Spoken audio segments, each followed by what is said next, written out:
ஒரு ஊர்ல ஒரு மன்னர் இருந்தாராம். அமைச்சர் வந்து அவர்கிட்ட சொன்னாராம், மன்னா நம்ம ராஜ்யத்துல இனிமே லஞ்ச ஊழலே இருக்காதுன்னாராம். ஆஹா, அப்படின்னா ஊழல் பேர் வழிகளை எல்லாம் நாடு கடத்தியாச்சா அப்படின்னு கேட்டிருக்காரு மன்னர். இதுக்கு அவரு, அப்படி இல்லைங்க, இனிமே கொடுக்கறதுக்கு ஜனங்கள் கிட்ட பணமே இல்லை அப்படின்னாராம்.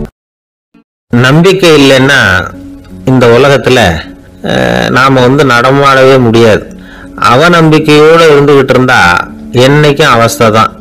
நாம நம்புறது நடக்குதோ இல்லையோ அது வேற விஷயம். ஆனா எதையும் நம்பிதான் நாம அடி வைக்க வேண்டியிருக்கு. வேற ஒண்ணும் வேணாம், ஒரு லாட்டரி சீட்டு வாங்குறோம், அது எங்க நமக்கு விழ போகுது அப்படிங்கிற அவநம்பிக்கையோடவா வாங்குறோம். முதல் பரிசு நமக்கு தான் அப்படிங்கிற நம்பிக்கை உள்ளூர இருக்கிறதுனால தான் அதை வாங்குறோம். இருந்தாலும் முடிவு வேற மாதிரி ஆயிடுது. அதுக்காக மனசு சோர்ந்து போறதில்ல, அடுத்த மாசமும் சீட்டு வாங்குறோம். இந்த நம்பிக்கை தான் மனித வாழ்க்கைக்கு ஆதாரம். ஒரு கடையில போய் டீ சாப்பிடுறீங்க, அந்த டீ நல்ல டீ தானா, அதுல விஷம் கலந்துருக்குமா அப்படிங்கிற சந்தேகம் வந்துட்டுதுன்னு வச்சுங்க. அதுக்கப்புறம் அதை எப்படி நீங்க சாப்பிட முடியும்? நம்பிதான் சாப்பிடணும். ரயில் ஒழுங்கா போய் சேருங்கிற நம்பிக்கை இருக்கிறதுனால தான் அதுல ஏறி உட்காடுறோம். லெட்டர் ஒழுங்கா போய் சேருங்கிற நம்பிக்கை இருக்கிறதுனால தான் பெட்டியில போடுறோம். சரி, நம்ம கதையெல்லாம் நம்மளோட இருக்கட்டும். மனித நம்பிக்கை வந்து எந்த அளவுக்கு உறுதியாகவும் அறிவுபூர்வமாகவும் இருக்கணுங்கிறதுக்கு அலெக்சாண்டர் வாழ்க்கையில நடந்த ஒரு சம்பவத்தை உதாரணமா சொல்லலாம். இந்த உலகத்தையே ஜெயிக்கணும்னு புறப்பட்டார் அலெக்சாண்டர். ஒரு கட்டத்துல அவர் சிட்னஸ் நதி கரைக்கு வந்து சேர்ந்தார். அந்த சமயத்துல அவருக்கு கடுமையான நோய் வந்துட்டுது. அவரு கூடவே வந்திருந்த கிரேக்க வைத்தியர்கள் என்னென்னமோ முயற்சியெல்லாம் பண்ணி பார்த்தாங்க. இருந்தாலும் அலெக்சாண்டருக்கு வந்திருக்கிறது என்ன நோய்ங்கிறது அவங்களால கண்டுபிடிக்க முடியல. ஏன்னா அந்த பகுதியில் உள்ளவங்களுக்கு மட்டுமே அதிகமா வரக்கூடிய ஒரு வினோதமான நோயா இருந்தது அது. ஆனா அவர் இருக்கிற இடம் எதிரியோட இடம், பாரசீக மன்னனோட ஆளுகைக்கு உட்பட்ட இடம். என்ன பண்றது அப்படின்னு எல்லாரும் யோசனை பண்ணாங்க. பாரசீக மன்னனோட அரண்மனையில் இருக்கிற வைத்தியர் வந்தா இந்த நோயை குணப்படுத்தி விடுவார் அப்படின்னு சொன்னாங்க. இருந்தாலும் எதிரியோட நாட்டில் இருக்கிற வைத்தியரை கூப்பிட்டு எப்படி நம்பி வைத்தியம் பார்க்க சொல்றது அப்படின்னு சொல்லி எல்லாரும் தயங்கினாங்க. ஆனா அலெக்சாண்டர் தயங்கல. பரவாயில்ல, அழைச்சிட்டு வாங்கன்னு விட்டார். உடனே அவரை போய் அழைச்சிட்டு வந்துட்டாங்க. அவர் வந்தாரு. அலெக்சாண்டர் உடம்ப பரிசோதனை பண்ணி பார்த்தார். சரி, இதை வந்து குணப்படுத்தி விடலாம், பயப்பட வேண்டியது இல்லை. ஆனா இதுக்கு ஒரு மூலிகை ரசம் தயார் பண்ணி கொடுக்கணும். நான் போய் அதை தயார் பண்ணிட்டு 2 நாள்ல திரும்பி வந்துடுறேன் அப்படின்னு சொல்லிட்டு போனார் அந்த வைத்தியர்.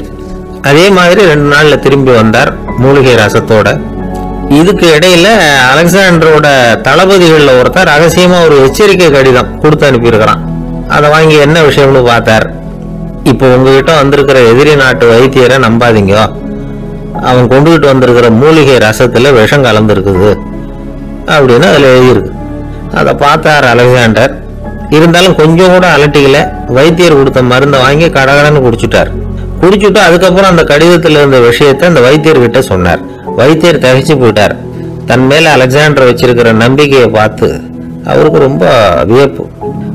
வைத்தியர் வந்து உண்மையிலேயே நல்ல மருந்து தான் கொண்டுட்டு வந்து கொடுத்துருக்கிறார், அதுல விஷம்லாம் எதுவும் கலக்கல.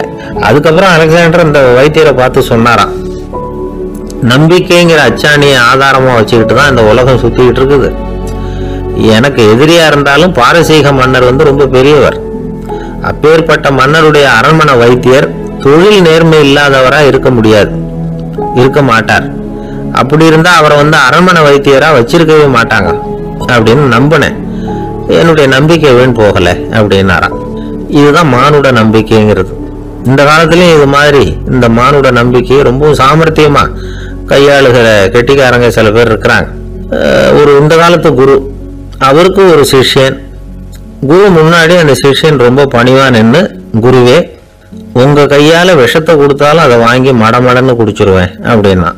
உன்னுடைய குரு பக்தியை மெச்சினேன் அப்படின்னாரு குரு. அதுக்கு அந்த சிஷ்யன், அப்படி இல்லை குருவே, உங்ககிட்ட சிஷ்யனா இருக்கிறத விட உங்க கையால விஷத்தை வாங்கி குடிச்சு விடுறது ரொம்ப நல்லது, அதனாலதான் அப்படி சொன்னேன் அப்படின்னா. ஒரு ஊர்ல ஒரு ராஜா இருந்தார். அவர் அடிக்கடி காட்டுக்கு வேட்டையாட போவார்.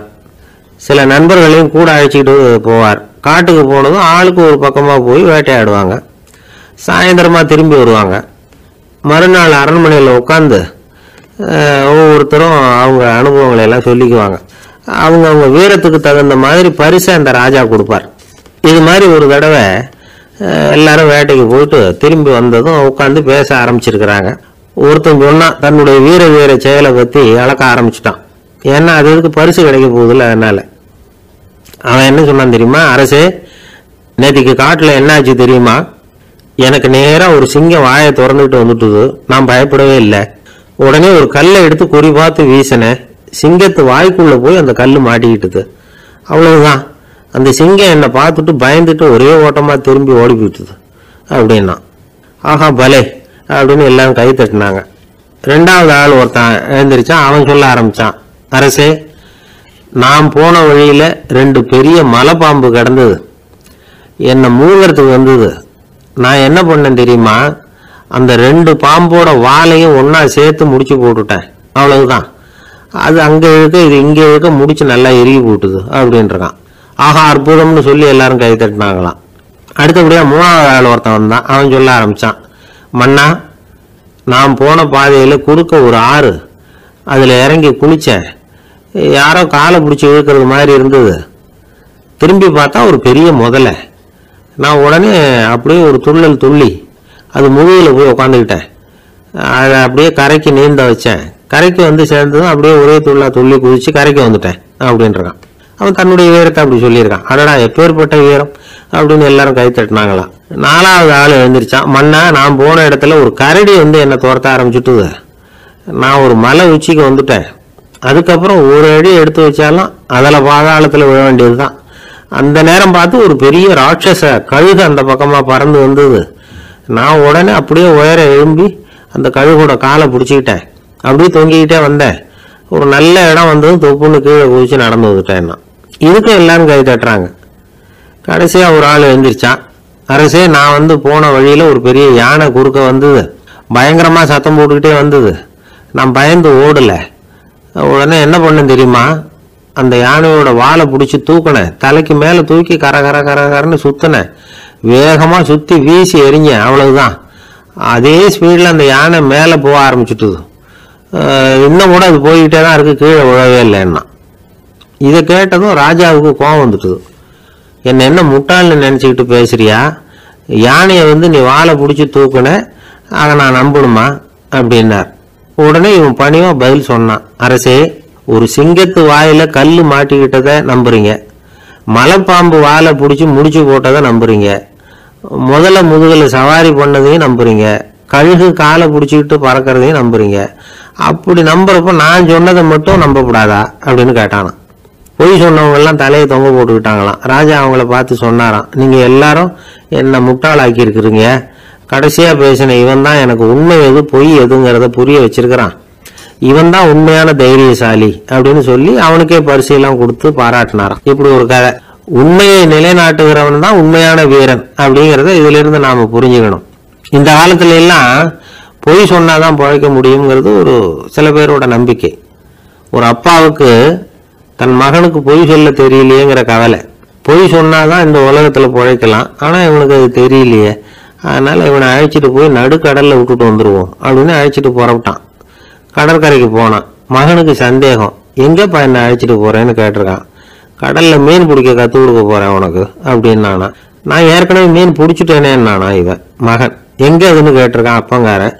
சுட்டு சாப்பிட்டுட்டேன் இருக்கான் புள்ள.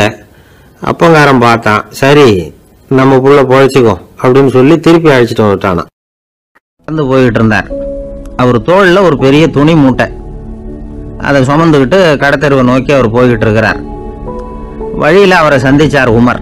அவர் கேட்டார், கலீஃபா அவர்களே, எங்க புறப்பட்டுட்டீங்க அப்படின்னு கேட்டார். கலீஃபான்னா ஆட்சித்தலைவர்னு அர்த்தம். இதுக்கு அவர் சொன்னார், நான் வந்து துணி வணிகம் செய்கிறவன், அதனால துணி வியாபாரம் செய்யறதுக்காக போயிட்டு இருக்கிறேன்னார்.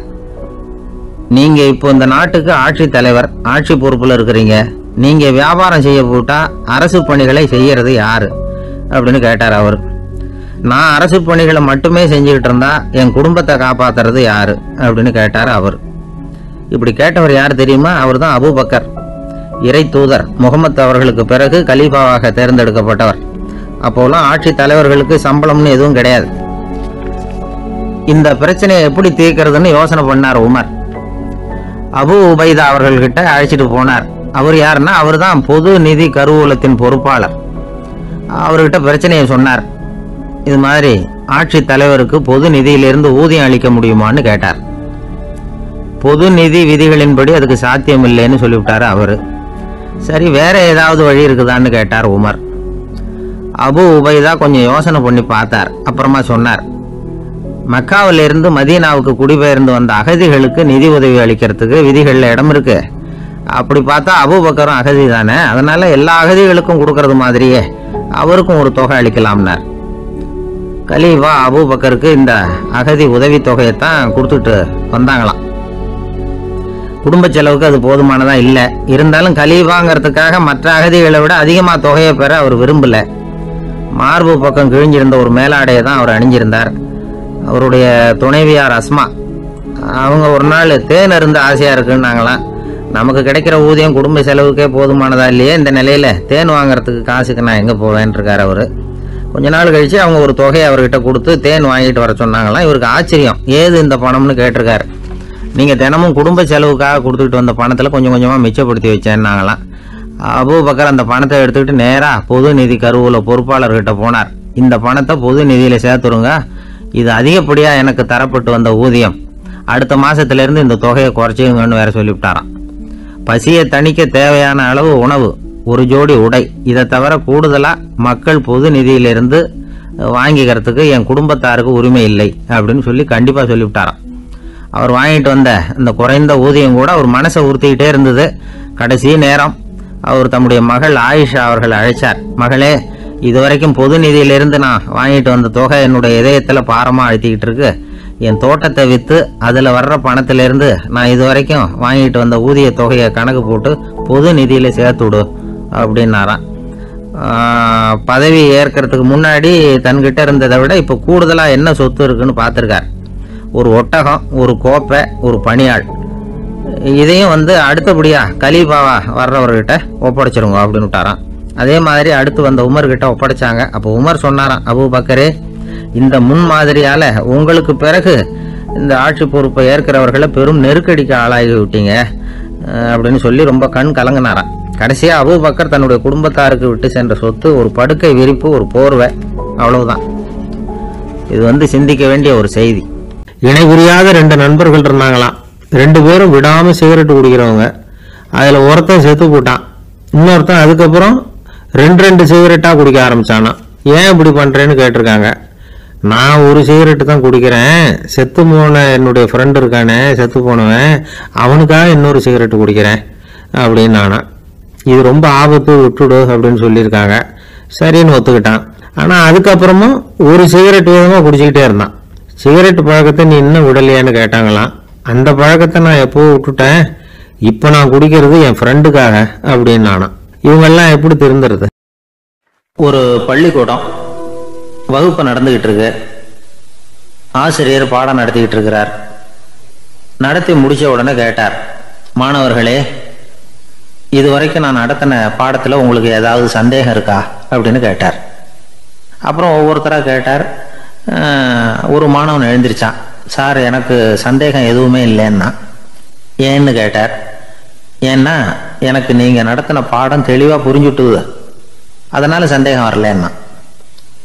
இன்னொரு மாணவன் எழுந்திருச்சான். சார், எனக்கும் சந்தேகம் எதுவும் இல்லைன்னா. ஏண்டான்னு கேட்டார். ஏன்னா எனக்கு நீங்கள் நடத்தின பாடம் எதுவுமே புரியல, அதனால் சந்தேகம் வரல அப்படின்னா. இந்த இடத்துல நாம் கொஞ்சம் சிந்திச்சு பார்க்கணும். இந்த உலகத்தில் எல்லாம் புரிஞ்ச ஒருத்தனுக்கும் சந்தேகம் வராது, எதுவுமே புரியாத ஒருத்தனுக்கும் சந்தேகம் வராது. அறகுறையாக புரிஞ்சுக்கிட்டவன் இருக்கான் பாருங்க, அவனுக்கு தான் அடிக்கடி சந்தேகம் வரும். ஆக மாணவர்களை இந்த 3 வகையாக பிரிக்கலாம். அதே மாதிரி தான் மனிதர்களையும் 3 வகையாக பிரிக்கிறாங்க ஆன்மீகவாதிகள். ஒரு ஆன்மீக பெரியவர் என்ன சொல்றார் தெரியுமா? இந்த உலகத்தில் 3 வகையான மனிதர்கள் இருக்கிறாங்களாம். முதல் வகை எப்படி தெரியுமா? இவங்களுக்கு எதையும் தெரிஞ்சுக்கணுங்கிற அவசியமே கிடையாது. ஏன்னா அவங்களுக்கு எல்லாமும் தெரியும். இவங்க ஞானத்தின் முழு வடிவா இருக்கிற காரணத்தினால அவங்களுக்கு எந்த சந்தேகமும் இல்லை, எந்த கேள்விகளும் கிடையாது. இந்த நிலையில இருக்கிறவன் கிருஷ்ணன். எல்லாத்துக்கும் விட தெரிஞ்சுக்கிட்ட நிலையில அவன் விடையாக மாறிவிட்டான் அப்படின்னு சொல்லுவாங்க. 2வது நிலையில இருக்கிறவன் அர்ஜுனன். இவனுக்கு எப்போ பார்த்தாலும் கேள்விதான், சந்தேகம்தான். பதில் சொல்ல சொல்ல அவனுக்கு இருக்கிற சந்தேகமும் அதிகமாகிட்டே இருக்கும், குறையவே குறையாது. அர்ஜுனன் மாதிரி உள்ளவங்க எப்பவும் கேள்வி கேட்டுக்கிட்டே இருப்பாங்க. ஒரு கேள்விக்கு விட கிடைச்சுட்டுன்னு வைங்க, உடனே இன்னொரு கேள்வி அவங்க கிட்ட இருந்து வரும். கிருஷ்ணனுடைய நிலை எப்படின்னா அது கேள்விகளே அற்ற ஒரு நிலை. அர்ஜுனனுடைய நிலை எப்படின்னா அது கேள்விகளை தவிர வேறு எதுவும் அற்ற ஒரு நிலை. இவங்களை தவிர இன்னொரு ஆள் இருக்கிறான், அவனுக்கும் கேள்விகள் அற்ற ஒரு நிலை தான். அவன் யாருன்னா துரியோதனன். இவனுக்கு தெரிஞ்சுக்கணுங்கிற எண்ணமே சுத்தமாக கிடையாது. ஆவலே இல்லைங்கிறதுனால அதை புரிஞ்சுக்கணுங்கிற அவசியமும் இல்லை. அதனால அவனுக்கு கேள்விகள் அற்ற ஒரு நிலையில அவன் இருந்துகிட்டு இருக்கிறான். எல்லா பதிலும் தெரிந்து கொண்ட நிலையில கிருஷ்ணனும் கேள்விகள் அற்ற நிலையில இருக்கிறான். தெரிஞ்சுக்கணுங்கிற ஆவலே இல்லாத துரியோதனனும் கேள்விகள் அற்ற நிலையிலே இருக்கிறான். இப்படியும் இல்லாம அப்படியும் இல்லாம ரெண்டும் கட்டான நிலையில இருக்கிறானே, அவன் தான் அர்ஜுனன். அதனால பெரியவங்கள்லாம் என்ன சொல்றாங்கன்னா, இந்த உலகத்துல அர்ஜுனன்களா இருக்கிறவங்க ஒன்று துரியோதனனா மாறிடணும், இல்லைன்னா கிருஷ்ணனா மாறிடணும். இதை தவிர வேற வாய்ப்பு இல்லை. துரியோதனன் மாதிரி உள்ளது விலங்கு நிலை, கிருஷ்ணன் மாதிரி உள்ளது தெய்வ நிலை. அர்ஜுனன் விலங்காவும் ஆக முடியல, தெய்வமாவும் ஆக முடியல. இப்படி ரெண்டும் கெட்டானா இருக்கிற வரைக்கும் இந்த கேள்விகளும் பிரச்சனைகளும் இருந்துகிட்டே தான் இருக்கும். இதுதான் பெரியவர்கள் சொல்லுகிற அனுபவ உண்மை. ஒரு ஆசிரியர் ரொம்பவும் விரிவா விளக்கமா பாடம் நடத்தின பிறகு, மாணவர்களே ஏதாவது சந்தேகம் இருந்தா கேளுங்கன்னாராம். ஒரு மாணவன் எழுந்திரிச்சான். சார் எனக்கு ஒரு சந்தேகம்னா. என்னன்னு கேட்டார். இது வரைக்கும் என்ன பாடம் சார் நடத்துனீங்க அப்படின்னா அந்த பையன். ஒரு நண்பர் யாருக்கோ ஃபோன் பண்ணிட்டு இருந்தார். அவர் பேசி முடிச்சதும் நான் அவரை பார்த்து, இப்போ ஃபோன் பண்ணீங்களே அந்த ஃபோன் நம்பர் என்ன அப்படின்னு கேட்டேன். அவர் தலையை சொரிஞ்சுக்கிட்டார், ஞாபகம் வரலன்னார். சரி சார் அதை விடுங்க, உங்கள் மனைவி பேர் என்ன அப்படின்னு கேட்டேன். மாலவின்னார். என்ன சார் இது வேடிக்கை, கொஞ்ச நேரத்துக்கு முன்னாடி பேசின ஃபோன் நம்பர் மறந்து போச்சு, எப்போவோ கல்யாணம் பண்ணிக்கிட்ட மனைவி பேர் மறக்கலை, அதை கரெக்டாக சொல்லிவிட்டீங்களே அப்படின்னு கேட்டேன். அவர் என்ன ஒரு மாதிரியாக பார்த்தார். அவர் அப்படி என்னை பார்த்ததில் ஒன்றும் தப்பு இல்லை, ஏன்னா நாம் எல்லாருமே அப்படித்தானே.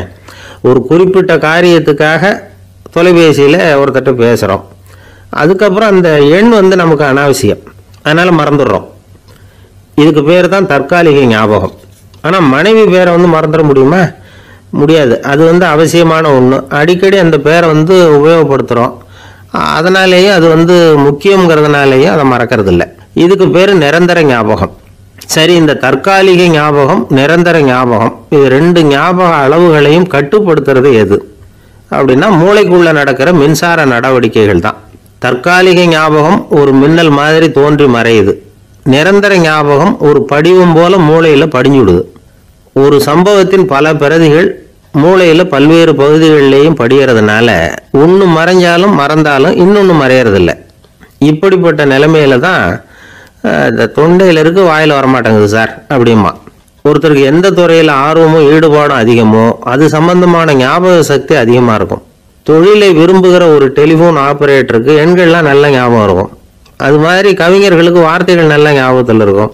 இது ஒரு பக்கம் இருந்தாலும் ஒரு மூளை எண்களை விட எழுத்துக்களை விட படங்களை ரொம்ப சுலபமாக ஞாபகத்தில் வச்சுக்குது. புரிஞ்சுக்கிற தன்மை, அனுபவம், புத்தி கூர்மை இது கூடி குறையிறத பொறுத்து ஞாபக சக்தியும் ஏறும் இறங்கும். இப்போ உதாரணத்துக்கு ஒரு பையனுக்கு படித்தது எதுவும் ஞாபகத்தில் இல்லைன்னா அவன் அதை சரியாக புரிஞ்சுக்கலன்னு அர்த்தம். இந்த மறதிங்கிறது எந்த சமயத்தில் ஒரு பிரச்சனை ஆகுது தெரியுமா? உங்களுக்கு வேண்டியப்பட்ட ஒருத்தரை ஞாயிற்றுக்கிழமை சாயந்தரம் சரியாக 5 மணிக்கு கடற்கரைக்கு வர சொல்லிவிட்டு அந்த நேரத்தை மறந்துவிட்டா அது பரவாயில்ல, வர சொன்னதையே மறந்துவிட்டா தான் நிலைமை மோசம்னு அர்த்தம். இப்படி இருந்தால் இது சிகிச்சை எடுத்துக்க வேண்டிய நிலைமைங்கிறத புரிஞ்சுக்கணும். ஆமாம், இதுக்கும் மருந்து இருக்குது. ஆனால் மூளை குறிப்பிட்ட அளவுக்கும் கீழே இயங்குறப்போவோ இன்னொன்று சொல்லுவாங்க, இந்த நியூரோ டிரான்ஸ்மிட்டர் அப்படின்னு சொல்லுவாங்க. அப்படிங்கிற மூளை ரசாயனம் ரொம்பவும் குறைஞ்சி போகிறப்போ மட்டும்தான் உபயோகப்படும். டாக்டர் என்ன சொல்கிறாங்க தெரியுமா?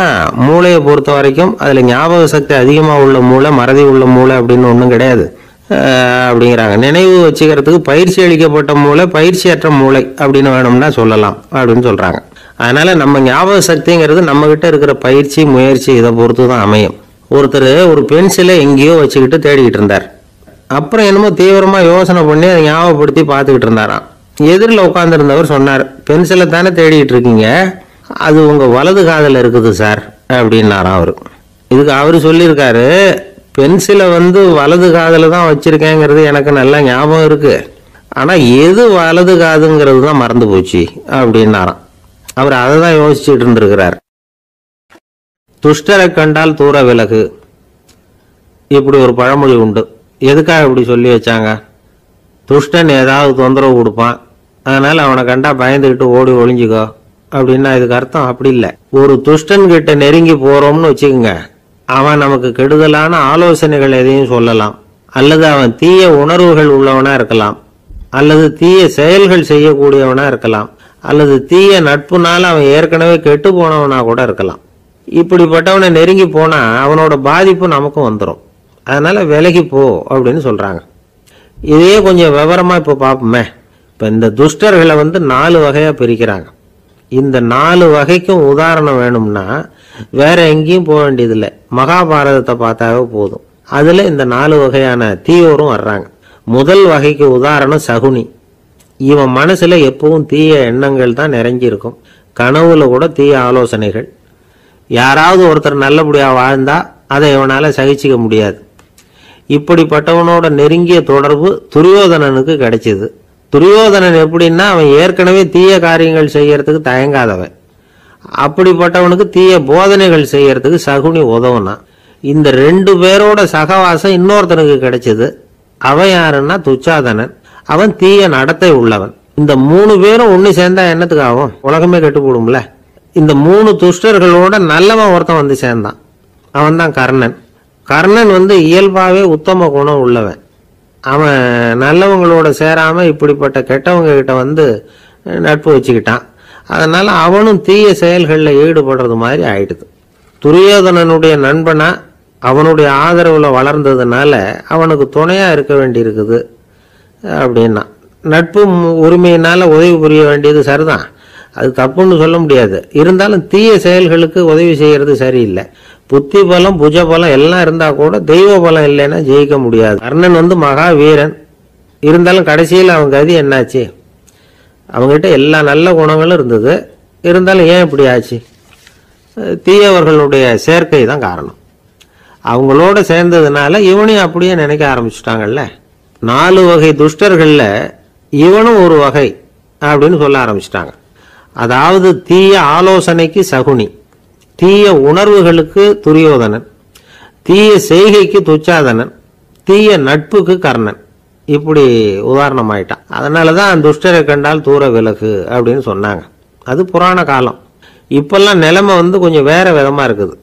அன்னைக்கு ஒரு நாள் அப்படிதான் ஒரு காட்டு பாதையில யாரோ ஒருத்தர் அடிபட்டு கிடந்தார். யாரோ ஒரு துஷ்டன் அவனை அடிச்சு போட்டுட்டு போயிட்டான் போல இருக்கு.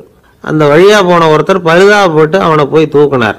ஆறுதல் சொன்னார், இதை பாருங்க, இந்த வழியா எப்பவும் தனியா வரக்கூடாது. ஏன்னா இங்க ஒரு ரவுடி இருந்துகிட்டு வர்றவங்க போறவங்களெல்லாம் வழிப்பறி பண்ணிட்டு இருக்கிறதா கேள்விப்பட்டிருக்கிறேன் அப்படின்னாராம். இனிமே அப்படி கேள்விப்பட மாட்டீங்க அப்படின்னு அந்த ஆளு. ஏன்னு கேட்டிருக்காரு இவர். அவன் சொல்லியிருக்கான், நான் தான் சார் அந்த ரவுடி. இந்த வழியா போனவங்க கிட்ட தகராறு பண்ணேன். அவங்க தான் என்ன இப்படி அடிச்சு போட்டு என்கிட்ட இருந்த பணத்தை எல்லாம் புடுங்கிட்டு போட்டாங்க சார். காலம் ரொம்ப கெட்டு போச்சு அப்படின்னு நானா ரொம்ப பரிதாபமா. உங்க பையன் எப்படி சார் இருக்கான் அப்படின்னு விசாரிச்சார் ஒருத்தர். அவன் என்ன சார், எதை சொன்னாலும் காதில் ஆக மாட்டேங்கிறான், அவன் பாட்டுக்கு போறான் வர்றான் அப்படின்னு சொல்லி அழுத்துக்கிட்டார் அப்பா. பெரியவங்க சொல்றதை சின்ன பிள்ளைங்க கேட்கறது இல்லைங்கிறது ஒரு குறை. பெரியவங்க சொல்றது சின்ன பிள்ளைங்க காதலையே விழறது இல்லைங்கிறது ஒரு குறை. இது கொஞ்சம் சீரியஸான விஷயம், கவனிச்சு பார்க்கணும். ஒரு குழந்தைக்கு காது சரியா கேட்குதா இல்லையா அப்படிங்கிறத நாம தான் கவனிச்சு பார்த்து கண்டுபிடிக்கணும். அதுவா நம்ம கிட்ட தவழ்ந்து அப்பா எனக்கு காது கேட்கல, அழைச்சிட்டு போங்க டாக்டர்கிட்ட அப்படின்னுலாம் சொல்லிட்டு இருக்காது. அது சரி, ஒரு குழந்தைக்கு காது சரிவர கேட்குதா இல்லையா அப்படிங்கிறத முன்கூட்டியே நாம தெரிஞ்சுக்கிறது எப்படி? அதுக்கு சில வழி இருக்கு. உங்க குழந்தைய கொஞ்சம் அப்படியே கவனிச்சு பாருங்க. அடிக்கடி ஜலதோஷம், காதுல அரிப்பு ஏற்படுதா, மூக்கு விரிவாகவும், அப்புறம் டான்சில், அடினாய்டு, சத அழற்சி, இது மாதிரி ஏதாவது இருக்கா, வாயிலிருந்து எச்சில் ஒழுகுதா, குழந்தை வாயினால சுவாசிக்குதா, பற்கள் முன்னாடி தள்ளி வளருதா, இதெல்லாம் அதுக்கு அறிகுறி. அப்புறம் இந்த VBDF TH இப்படி இந்த ஒலிகள் சேர்ந்த வார்த்தைகளை குழந்தை சரியாக புரிஞ்சுக்காது. இப்போ உதாரணத்துக்கு பட்டுன்னு சொல்லு குழந்தை அப்படின்னீங்கன்னா அது கட்டுன்னு சொல்லும். அதாவது பட்டு சவுண்டை அதால் புரிஞ்சிக்க முடியல. அப்புறம் உங்கள் குழந்தை உங்களை உறக்க பேச சொல்கிறானா, அடிக்கடி கேள்வி கேட்குறானா, சாப்பிட்றப்போ கவனம் இல்லாமல் இருக்கானா, படிப்பில் போதுமான முன்னேற்றம் இல்லையா, வகுப்பில் சரியாக கவனிக்கிறது இல்லையா, இப்படிலாம் இருந்தால் ஆரம்பத்திலேயே டாக்டர்கிட்ட அழைச்சிட்டு போய் சிகிச்சையை ஆரம்பிச்சுடலாம், குணப்படுத்தி போடலாம். குழந்தைக்கு காது சரியாக கேட்கலன்னா நீங்கள் செய்ய வேண்டியது என்ன தெரியுமா? அவனுக்கு காது கேட்கலேங்கிறதுக்காக அவன் முன்னாடி சத்தம் போட்டு பேசக்கூடாது. மெதுவாக சீராக பேசணும், அவனை பார்த்து பேசணும். உங்கள் உதட்டு அசைவுகள் அவனுக்கு உதவும். அதை பார்த்தே புரிஞ்சுக்குவான். நீங்கள் வாயில் வெத்தலை பாக்கு போட்டுக்கிட்டோ புகை பிடிச்சிக்கிட்டோ பேசக்கூடாது. அப்படி பேசினா அவனால் அந்த உச்சரிப்பை சரியாக புரிஞ்சிக்க முடியாது. ஒரு வார்த்தையை சொல்கிறீங்க, அவனுக்கு புரியல அப்படின்னா அதே வார்த்தையை மறுபடியும் சொல்லணும். அவனுக்கு நீங்கள் முதல்ல சொன்ன வார்த்தை புரியலேன்னு நினச்சிக்கிட்டு மறுபடியும் திருப்பி சொல்கிறப்போ அதே அர்த்தம் வரக்கூடிய வேறு வார்த்தையை சொல்லக்கூடாது. இப்படிலாம் நடந்துக்கிட்டால் அவனுக்கு மன திடத்தை ஏற்படுத்த முடியும். இல்லைன்னா அவனுக்கு தாழ்வு மனப்பான்மை வந்துடும். குழந்தைக்கு காது கோளாறுன்னா ஆரம்பத்திலேயே டாக்டர்கிட்ட அழைச்சிட்டு போனால் போதும், குணப்படுத்தி விடலாம். அப்புறம் பார்த்துக்கலாமே அப்படின்னு அலட்சியமாக இருந்துட்டாதான் கஷ்டம். சில பேர் கோபத்தில் சின்ன பிள்ளைங்க காதை பிடிச்சி திருகிறது உண்டு. இது ரொம்ப தப்பு. காது கையோடு வந்துட்டா என்ன பண்ணுறது? ஒரு வேடிக்கை கதை, அது கதை தான், நிஜமாக நடந்ததில்லை, அது மாதிரி நடக்கவும் நடக்காது. ஒரு வேடிக்கைக்காக சொல்லப்படுற கதை. அதாவது ஒரு வீட்டில் அப்பா அம்மாவை பார்த்து சொல்லிகிட்டு இருக்கார், இதை பாரு, நாளைக்கு காலையில் என்னை சீக்கிரம் எழுப்பி விட்ரு, நான் செங்கல்பட்டு வரைக்கும் போயிட்டு வர வேண்டியிருக்கு அப்படின்னாராம். இதை அவங்க பையன் காதில் வாங்கிட்டு இருக்கான். அப்பாவுக்கு சிரமம் வேண்டாமே அப்படின்னு நினச்சி அவனே காலையில் யாருக்கும் தெரியாமல் எழுந்திரிச்சு புறப்பட்டு செங்கல்பட்டு போட்டான். சாயந்தரமாக திரும்பி வந்தான். அப்பா பையனை காணாமல் அலமோதிக்கிட்டு இருக்கிறார். சாயந்தரமாக பையனை பார்த்ததும் எங்கடா போயிட்டு வந்தேன்னு கேட்டார் கோவமா. செங்கல்பட்டுக்கு போயிட்டு வந்தேப்பா, நீ வேணா அலைய வேண்டாமேன்னு அப்படின்னா. எதுக்கடா போனேன்னு அதட்டினார். அதான்ப்பா, நீ நேற்று அம்மா கிட்ட சொல்லிக்கிட்டு இருந்த, அதை காதில் வாங்கினேன், உனக்காக நான் போயிட்டு வந்தேன் அப்படின்னா. உடனே எந்த காதில் வாங்கினேன் அப்படின்னு சொல்லி காதை பிடிச்சி திருகினார். அந்த காது கையோடு வந்துட்டுது.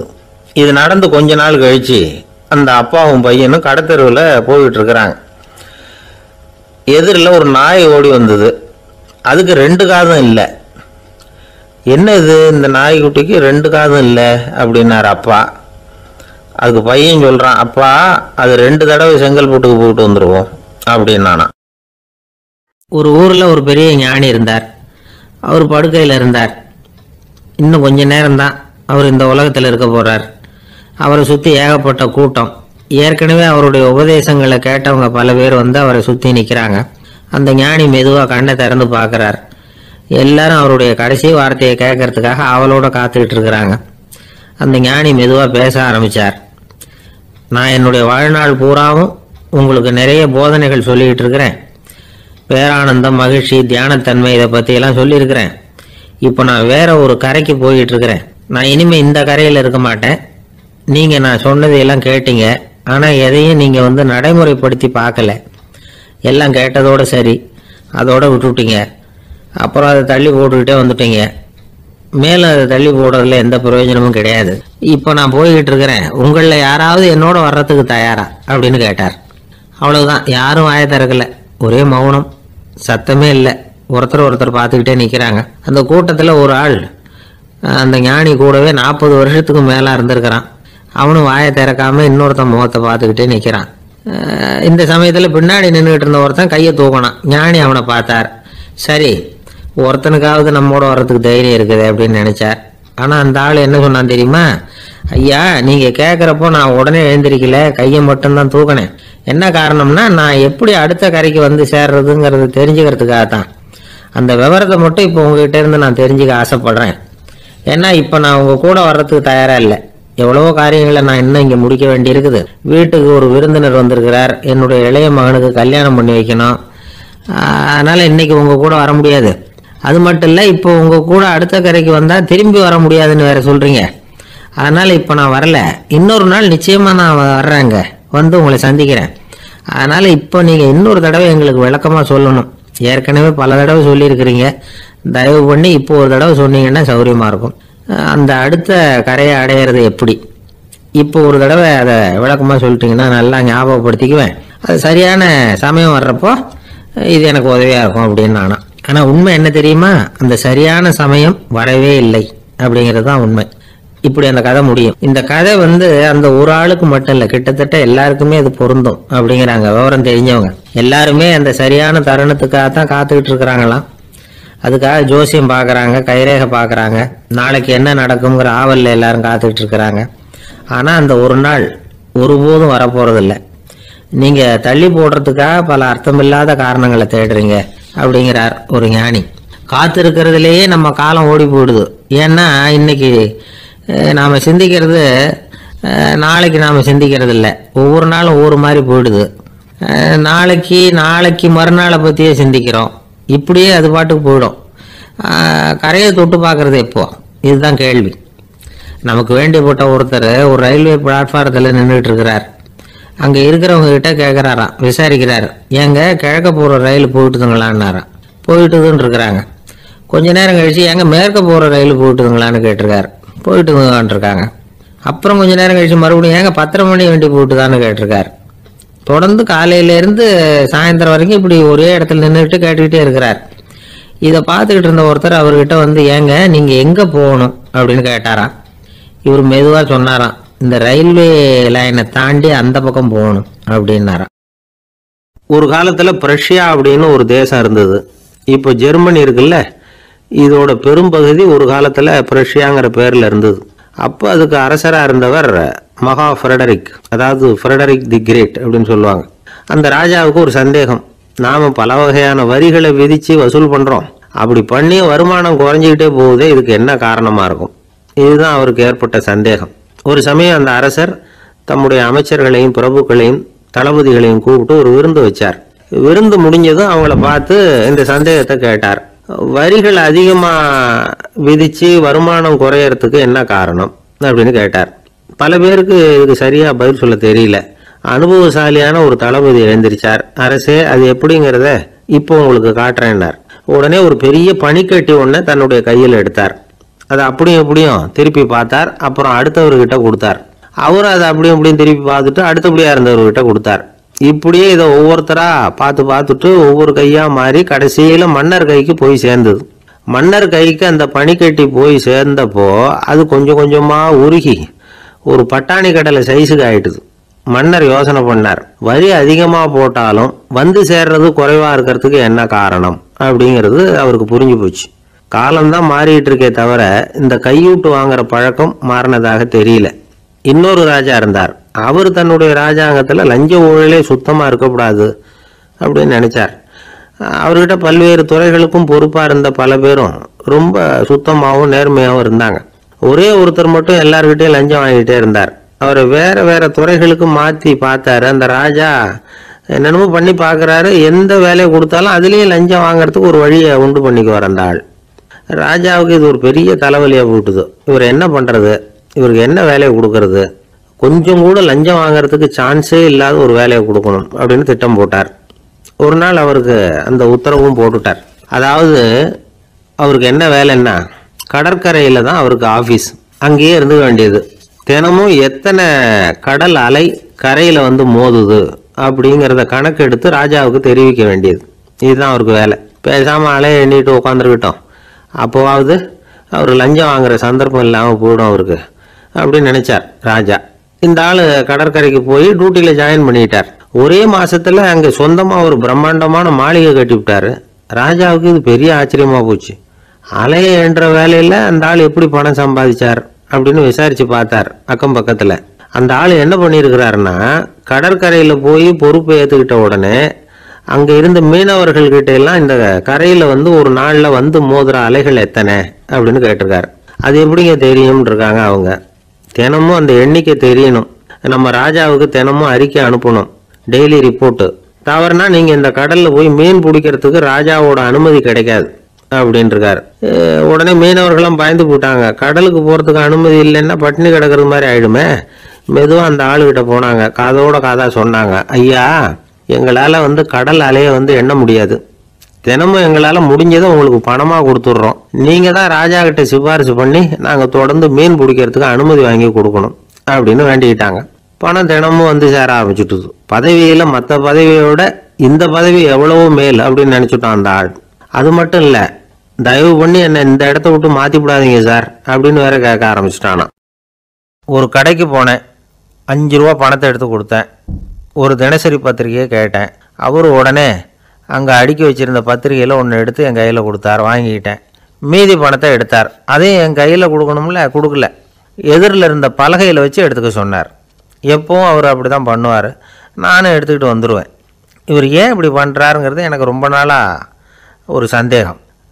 ஒரு நாள் அவர்கிட்டயே இதை கேட்டுவிட்டேன். ஏங்க நீங்கள் உங்கள் கடைக்கு பொருள்கள் வாங்குறவங்களுக்கு நீங்கள் பாக்கி சில்லறையை கொடுக்குறப்போ பலகையில் வச்சு விட்றீங்க, கையில் கொடுக்க மாட்டேங்கிறீங்களே, ஏன் அப்படின்னு கேட்டேன். காசை கையில் கொடுத்தா நம்மக்கிட்ட இருக்கிற லட்சுமி போயிடுவா சார் அப்படின்னார். அதாவது பணம் செலவாயிடும் அப்படின்னு அர்த்தமா. இன்னொரு நண்பர், அவர் ஒரு நாள் வழக்கத்துக்கு மாறாக ரொம்ப சோகமாக உட்காந்துருக்கிறார். ஏங்க என்னாச்சு, ஏன் இப்படி கப்பலே கவிழ்ந்தது மாதிரி உட்காந்துருக்குறீங்க அப்படின்னு கேட்டேன். கப்பலே கவிழ்ந்திருந்தா கூட நான் இப்படி கவலைப்பட மாட்டேன் சார், வேற ஒன்று நடந்து போச்சுன்னார். என்னன்னு கேட்டேன். என் உச்சந்தலையில் பல்லி ஒன்று விழுந்துட்டுதுன்னார். அதுக்காகவா இப்படி அப்படின்னு ஆச்சரியப்பட்டேன். ஆமாங்க, பல்லி உச்சந்தலையில் விழுந்தால் பலன் என்னன்னு பஞ்சாங்கத்தில் பார்த்தேன், மரணம்னு போட்டிருக்கு அப்படின்னு சொல்லிவிட்டு அவர் தொடர்ந்து கவலைப்பட ஆரம்பிச்சிட்டார். இப்படியும் ஒருத்தர், என் கூட வேலை பார்க்குற ஒருத்தர் எப்படி தெரியுமா, தினமும் வலது காலை வச்சு தான் ஆஃபீஸுக்கு உள்ளே நுழைவார். என்னைக்காவது தவறுதலாக இடது காலை வச்சு உள்ளே வந்துட்டார்னா அன்னைக்கு பூரா மனசு சங்கடப்படுவார். எந்த வேலையும் சரியாக ஓடாது. கேரம் போர்டு ஆடுற ஒருத்தர் எப்போ ஆட உட்காந்தாலும் ஸ்ட்ரைக்கரை கை தவறி கீழே விழுற மாதிரி பண்ணி அதுக்கப்புறம் அதை எடுத்துக்கிட்டு ஆட உட்காருவார். ஏன்னா எப்போவோ ஒரு தடவை நிஜமாகவே அது கை தவறி கீழே விழுந்திருக்குது. அன்னைக்கு பிரமாதமாக ஜெயிச்சுட்டார். உடனே ஒரு முடிவுக்கு வந்துட்டார், கை தவறுனா லாபம் அப்படின்னு. அதுக்கப்புறம் அதையே பழக்கமாக்கிக்கிட்டார். பூனை குறுக்க போனால் சகனம் சரியில்லைன்னு நினைக்கிறவங்க உண்டு. ஆனால் ஒருத்தர் எப்படி தெரியுமா, அவர் வெளியில் கிளம்புற சமயம் பக்கத்து வீட்டு ரேடியோவில் மியாவ் மியாவ் பூனை குட்டின்னு பாட்டு சத்தம் கேட்டால் கூட போதும், சகனம் சரியில்லைன்னு பிரயாணத்தை கேன்சல் பண்ணிவிடுவார். இப்போ இவ்வளவு எதுக்கு சொல்கிறோம்னா, அளவுக்கு மீறின சகுன நம்பிக்கைகள் இருக்குது பாருங்கள், இதோட பயமும் சேர்ந்துக்கிட்டதுன்னு வச்சுக்கோங்க, இது ஒருத்தருடைய மனநிலையை பாதிச்சிடும். இது உளவியல் நிபுணர்கள் சொல்கிற கருத்து. வாழ்க்கையே தடுமாற வச்சிரும். பாதுகாப்பு இல்லாத உணர்வு, ஒரு விதமான டிப்ரெஷன் மனநிலை, இதெல்லாம் தான் இதுக்கு காரணமாக அமையலாம். சில பேர் காய்கறி நறுக்க கத்தியை கையில் எடுத்தால் கூட நேரம் சரியாக இருக்கா அப்படின்னு பார்த்துட்டு தான் வேலையை ஆரம்பிக்கிறது வழக்கம். அறிவு தான் மனசுக்கு வாத்தியாராக இருக்கணும். அப்போ தான் வாழ்க்கை நிம்மதியாக இருக்கும். அறிவு மனசு சொல்கிறபடியெல்லாம் கேட்க ஆரம்பிச்சுட்டுதுன்னா இடைஞ்சல் தான். ஒருத்தருக்கு 7ஆம் நம்பர் தான் ராசியான நம்பரான். 7ஆம் தேதி தான் எந்த காரியத்தையும் ஆரம்பிப்பாராம். 7 எழுத்து வர்றது மாதிரி பேரை மாற்றி வச்சுக்கிட்டார். 7 மணிக்கு தான் தினமும் எழுந்திருப்பார். 7ஆம் நம்பர் வீட்டில் தான் குடியிருக்கார். கல்யாணம் கூட 7ஆம் தேதி தான் பண்ணிக்கிட்டார். அவர் ஒரு நாள் குதிரை பந்தயத்துக்கு போனாராம். குதிரையோட பேரையெல்லாம் பார்த்தார். ஒரு குதிரையோட பேர் 7 எழுத்தில் அமைஞ்சிருந்தது. 7 தானே இவருக்கு அதிர்ஷ்ட நம்பர்.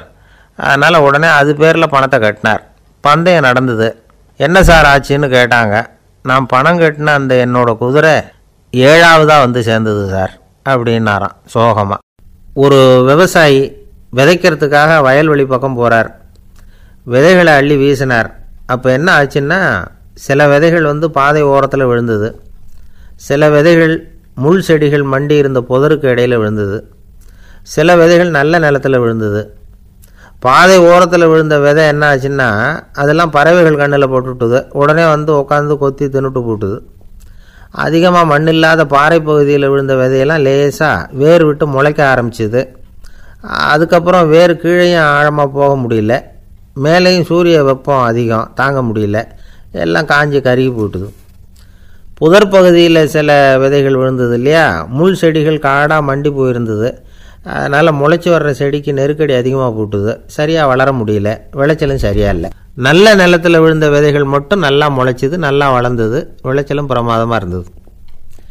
இந்த கதையை சொல்லிவிட்டு கேட்க செவியுள்ளோர் கேட்கட்டும் அப்படிங்கிறார் இயேசு பெருமான்.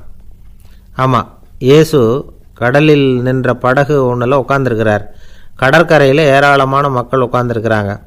அந்த சமயத்தில் தான் இயேசு ஓமைகள் மூலமாக மக்களுக்கு பல உண்மைகளை சொல்லிகிட்டு இருக்கிறார். மக்கள் அந்த கதையை கேட்டுட்டு ஒன்றும் புரியாமல் முழிக்கிறாங்க. அதை கவனித்த இயேசு அந்த ஓமையை விளக்க ஆரம்பித்தார். இதில் அந்த விதைக்கிறவர் தான் இறைவன். அவருடைய வார்த்தைகளை விதைக்கிறார். அந்த வார்த்தைகளை கேட்கிற மக்கள் அந்த விழுந்த விதைகள் மாதிரி 4 வகையானவர்கள். சில பேர் பாதை ஓரத்தில் விழுந்த விதைகள் மாதிரி. இறைவன் வார்த்தைகளை அவங்க கேட்குறாங்க, ஆனால் தீய எண்ணங்கள் செய்கைகள் மூலமாக விதைக்கப்பட்ட வார்த்தைகள் அழிஞ்சு போடுது. இறைவன் வார்த்தைகளை கேட்ட உடனே மகிழ்ந்து போய் உடனே சில பேர் அதை ஏற்றுக்கிறாங்க. இவங்கெல்லாம் அந்த பாறை பகுதியில் விழுந்த விதைகள் மாதிரி. அதனால் இவங்கெல்லாம் வேறு இல்லாதவங்க. கொஞ்ச காலத்துக்கு இறை வார்த்தைகளுக்கு கீழ்ப்படிந்து நடப்பாங்க. அதனால் ஏதாவது இடைஞ்சல் ஏற்பட்டால் உடனே தடுமாறுவாங்க. தங்கள்கிட்ட இருக்கிற நல்ல பண்புகளை விட்டுட்டு பாவ வழிகளுக்கு போயிடுவாங்க. முள் செடிகளுக்கு இடையில் விழுந்த விதைகள் மாதிரி உள்ளவங்க யாருன்னா, இவங்களுக்கு உலக கவலை உண்டு, செல்வத்தின் மீது மயக்கம் உடையவர்கள். உலக ஆசைகள் இவங்களுக்குள்ளே பூந்துடுறதுனால அங்கே இருக்கிற நல்ல பண்புகள் மறைஞ்சு போயிடுது. அதனால் அவங்களும் உபயோகம் இல்லாதவங்களாக ஆயிடுறாங்க. நல்ல மனிதர்கள் நல்ல நிலத்தில் விழுந்த விதைகளுக்கு ஒப்பானவர்கள். இவங்க இறை வார்த்தையை கேட்குறாங்க, அதை ஏற்றுக்கிறாங்க, அவங்களும் நல்லபடியாக வாழுறாங்க, அடுத்தவங்களுக்கும் உபயோகமாக இருப்பாங்க. இதுதான் இயேசு சொன்ன விளக்கம். நல்ல வார்த்தைகளை கேளுங்கள், நல்ல வார்த்தைகளை ஏற்றுக்கொள்ளுங்கள், அடுத்தவங்களுக்கு உபயோகமாக இருங்க. இதுதான் பெரியவங்கள்லாம் நமக்கு சொல்லுகிற உபதேசம். ஒரு அப்பா தன்னுடைய மகனுக்கு உபதேசம் பண்ணார். இதை பாருப்பா, நல்ல வார்த்தைகளை கேட்கணும், எப்போதுமே மகன் அப்பா பேச்சை கேட்குறது நல்லது அப்படின்னாராம்.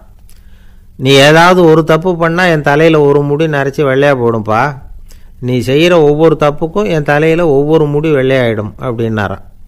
பையன் யோசித்தான், அப்பா இப்போ தான் எனக்கு புரியுது, தாத்தாவோட தலைமுடி பூராவும் வெள்ளையாக இருக்கிறதுக்கு என்ன காரணம்ங்கிறது எனக்கு இப்போ தான் புரியுது அப்படின்னானா. ஒரு ஊரில் ஒரு ராஜா இருந்தார். அவர் ஒரு பூனை வளர்த்தார். ரொம்ப செல்லமாக அவர் அந்த பூனையை வளர்த்தார். அவர் என்ன பண்ணுவார் தெரியுமா? இரவு நேரத்தில் அந்த பூனையோட தலையில் ஒரு விளக்கை வச்சுருவார். அந்த பூனை ரொம்ப ஜாக்கிரதையாக அந்த விளக்கு கீழே விழுந்துடாமல் பார்த்துக்கும். தலையை ஆட்டாமல் ரொம்ப நிதானமாக ராஜா பின்னாடி நடந்து போய்கிட்டே இருக்கும். அந்த விளக்கு வெளிச்சத்தில் எல்லா வேலைகளையும் செஞ்சிருவார். கையில் ஒரு விளக்கை தனியாக எடுத்துகிட்டு போக வேண்டிய அவசியமே இல்லை. விளக்கை தூக்கிட்டு போகிற வேலையை அந்த பூனை பார்த்துக்கும். அதனால் ராஜாவுக்கு அந்த பூனை மேலே ரொம்ப பிரியம். மந்திரிகளையெல்லாம் கூப்பிட்டு அவங்கக்கிட்ட சொல்லுவார், பார்த்தீங்களா இந்த பூனை எவ்வளவு விசுவாசமாக நடக்குது, என் பேரில் எவ்வளவு மரியாதை பார்த்தீங்களா அதுக்கு அப்படிம்பார். இதை கேட்டுவிட்டு அங்கேருந்து அமைச்சர்களில் ஒருத்தர் சொன்னார், மன்னா நீங்கள் சொல்கிறது சரிதான், இருந்தாலும் இந்த பூனையோட விசுவாசத்தை நாம் கொஞ்சம் சோதித்து பார்க்க வேண்டியிருக்கு அப்படின்னாராம். சரி, உங்கள் ஆசையை ஏன் கெடுக்கணும், நல்லா சோதித்து பாருங்கள் அப்படின்னு சொல்லிவிட்டார் ராஜா. உடனே அந்த அமைச்சர் என்ன பண்ணார் தெரியுமா? எங்கேயோ புறப்பட்டு போனார். ஒரு 5-6 எலிகளை பிடிச்சிக்கிட்டு வந்தார். அரண்மனையில் ராஜா ஏதோ வேலை பார்த்துக்கிட்டு இருக்கிறாரு. பக்கத்தில் அந்த பூனை ரொம்ப பணிவாக நின்றுக்கிட்டு இருக்குது. அது தலையில் விளக்கு எரிஞ்சிக்கிட்டு இருக்கு. அமைச்சர் தான் பிடிச்சிக்கிட்டு வந்த எலிகளை அந்த பூனை பார்வையில் படுறது மாதிரி எதிரில் விட்டார். அந்த எலிகள்லாம் அங்கேயும் இங்கேயும் ஓட ஆரம்பிச்சிது. அதை பார்த்தது பூனை, அவ்வளவுதான். தலையில் இருக்கிற விளக்கை பற்றியும் கவலைப்படலை, ராஜாவை பற்றியும் கவலைப்படலை. ஒரே பாய்ச்சலாக பாஞ்சு எலிகளை துரத்த ஆரம்பிச்சுட்டுது. தலையில் இருந்த விளக்கு எங்கேயோ போய் விழுந்தது, அணைஞ்சு போச்சு. இருட்டில் ராஜா தடுமாற ஆரம்பிச்சுட்டார். இந்த சமயத்தில் அந்த அமைச்சர் மறுபடியும் விளக்கை ஏற்றினார். வெளிச்சம் வந்தது. அதுக்கப்புறம் அந்த அமைச்சர் பேசினார், அரசே, பூனையோட விசுவாசத்தை பார்த்தீங்களா? எலி அது கண்ணில் படுற வரைக்கும் தான் விசுவாசமாக இருந்தது. அது மாதிரி எலியை பார்த்தது எல்லாத்தையும் விட்டுட்டு அதை துரத்த ஆரம்பிச்சுட்டு பார்த்தீங்களா? தான் அந்த பூனையை பற்றி நினச்சது தப்புங்கிறது அதுக்கப்புறம் தான் அந்த ராஜாவுக்கு புரிஞ்சுதான். சரி, இப்போ எதுக்கு இந்த கதையெல்லாம் அப்படிங்கிறீங்களா? இந்த பூனை மாதிரி தான் நம்ம மனசும். மனசை எவ்வளவு தான் பயிற்சி கொடுத்து பக்குவமாக வச்சுருந்தாலும் பார்க்குறதுக்கு பரமசாது மாதிரி தான் இருக்கும். பார்க்க வேண்டியதை பார்த்துட்டுதுன்னா பாஞ்சிரும். இந்த பூனை மாதிரி புலன் இன்ப பொருள்கள் கிட்டாத வரைக்கும் மனம் அடங்கி இருக்கிறது மாதிரி தான் தெரியும். கொஞ்சம் வாய்ப்பு கிடைச்சாலும் அது குதிக்க ஆரம்பிச்சிடும், தப்பு பண்ண ஆரம்பிச்சிடும். பெரிய பெரிய முனிவர்கள் வாழ்க்கையில் நடந்த வீழ்ச்சி இதை தான் நிரூபிக்குது. புலன்களின் ஆற்றல் அதிகம். அதனால மனக்கட்டுப்பாடு பயிற்சிகளில் ரொம்ப எச்சரிக்கையா இருக்கணுங்கிறார் சுவாமி சிவானந்தர். மது பழக்கத்தையே விட்டுவிட்டேன்னு உறுதியா இருப்பான். கடை கண்ணில் பட்டுவிட்டதுன்னா கால் அவனை கேட்காமலே இழுத்துக்கிட்டு உள்ளே போயிடும். இதுதான் மனசுங்கிறது. அதுதான் அந்த ராஜா வளர்த்த பூனை. நம்மால் ஒருத்தன் அந்த ராஜா பூனை தலையில் விளக்க வச்சது மாதிரி இவன் தன்னுடைய தலையிலேயே ஒரு விளக்கை ஏற்றி வச்சுக்கிட்டு என்னத்தையும் தேட ஆரம்பித்தான். தேடிக்கிட்டு இருக்கிறான். தலையை ஆட்டாமல் நிதானமாக நடந்து ரொம்ப நேரமாக தேடிட்டு இருக்கிறான். அந்த சமயம் அங்கே வந்த ஒருத்தர் என்னத்தை தேடுறீங்கன்னு கேட்டார். அதுதான் மறந்து போச்சு அப்படின்னு இழுத்தான். சரி, கொஞ்சம் இப்படி உட்காருங்க, ஞாபகம் வந்ததும் தேட ஆரம்பிக்கலாம் அப்படின்னார் அவர். இவன் கொஞ்ச நேரம் உட்காந்து யோசித்தான். அப்புறம் திடீர்னு எழுந்திரிச்சான். ஞாபகம் வந்துட்டுதுன்னா. என்னன்னு கேட்டார்.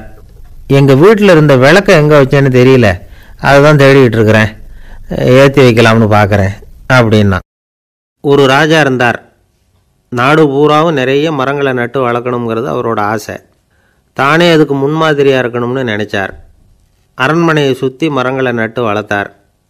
இதை பார்த்துட்டு ஜனங்களும் அவங்கவுங்க வீட்டை சுற்றி மரக்கன்றுகளை நட்டு வளர்த்தாங்க. கொஞ்ச காலத்தில் ஊர் பூரா பசுமையாக மாறிச்சு. எல்லாருக்கும் சந்தோஷமாக இருந்தது. இது ஒரு பக்கம் இருக்கட்டும். இப்போ நான் சொல்ல போகிற கதை வேறு. அதாவது அந்த ராஜா ஒரு நாள் தன்னுடைய அரண்மனையை சுற்றி இருக்கிற விதவிதமான மரங்களை எல்லாம் போய் பார்த்தார். எப்படி இருக்கிறீங்க அப்படின்னு ஒவ்வொரு மரத்துக்கிட்டையும் விசாரிச்சாராம். எந்த மரமும் சந்தோஷமாக இருக்கிறதா தெரியல. அதுக்கும் மனசில் ஒரு குறை. முதல்ல ஆலமரத்துக்கிட்ட போனார். அது சொல்லிச்சு, மண்ணா, நான் நல்லா பெருசாக வளர்ந்துருக்கிறேன், அடர்த்தியாக இருக்கிறேன், கிளையெல்லாம் 4 பக்கமும் நல்லா படர்ந்து தான் இருக்குது, இருந்தாலும் எந்த பிரயோஜனமும் இருக்கிறதா தெரியல எனக்கு. என்னுடைய பழம்லாம் ரொம்ப சின்னதாக இருக்குது, என் கண்ணுக்கு சரியாக புறப்பட மாட்டேங்குது. நான் இருக்கிற சைஸுக்கு என்னுடைய கிளையில் இருக்கிற பழம்லாம் எவ்வளோ பெருசாக இருக்கணும், அது இத்தினூண்டு இருக்கிறது எனக்கு பெரிய அவமானமாக இருக்குது. இப்படி இங்கே நின்றுக்கிட்டு இருக்கிறதே ரொம்ப கூச்சமாக இருக்குது. ஒரு நல்ல புயல் வந்ததுன்னா பேசாமல் சாஞ்சு விடலாமான்னு பார்க்குறேன் அப்படின்னு புலம்புது ஆலமரம். சரி இருக்கட்டும்னு நினச்சிக்கிட்டு ராஜா அடுத்தபடியாக ஒரு அத்தி மரத்துக்கிட்ட போனார். அதுவும் புலம்ப ஆரம்பிச்சுட்டுது.